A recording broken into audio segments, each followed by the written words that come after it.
What would a world without moral motivation and moral action look like? I'm reading a book right now called The Myth of Normal by Gabor Mate. And there was a little parable that he shared that I thought really fit this. The story concerns two fish crossing aquatic paths with an elder of their species who greets them jovially and says, "Morning, boys, how's the water?" And the two young fish swim on for a bit, and then eventually one of them looks over at the other and goes, "What the hell is water?"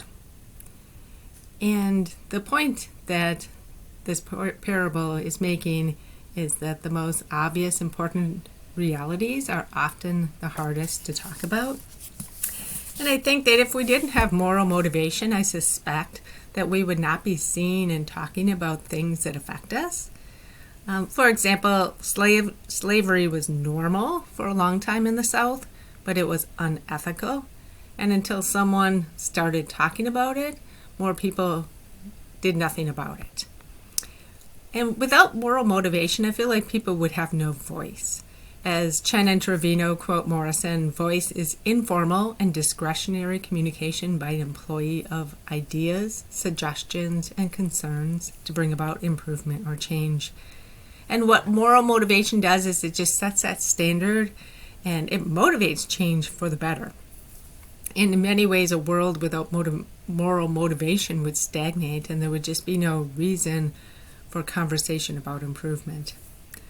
I also believe that without moral motivation, people would be held less accountable for their actions and they would get away with treating others poorly. In the article Cultivating Everyday Courage by Detert, he tells the story of Martha, who lived for a long time being really treated poorly by her boss. And when she finally had the courage to face him, the poor treatment just stopped. And the supervisor apologized. And without that moral action, she and her other female co-workers would continue to have been ill-treated. So, as far as what I can do to continue to focus on for my ethical growth is of course, someone else can always do things. My boss, my organization, political parties, politicians. But right now, today, I have the ability to make a difference in what happens in my sphere of influence. And O'Toole's article, What's Needed Next? A Culture of Candor, had a side box that listed things that each of us can personally do to encourage a more ethical world. And this is my go-to list because there's things that I can do.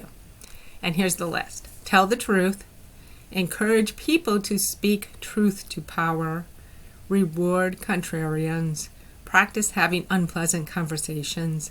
Diversify your sources of information. Admit your mistakes. Build organizational support for transparency, and set information free. And all of those things kind of relate to what Hannah and Avolio talk about regarding moral potency. It's self-efficacy. It's our sense of personal power in making moral decisions. And that list really resonates with me as being something that I can actually do.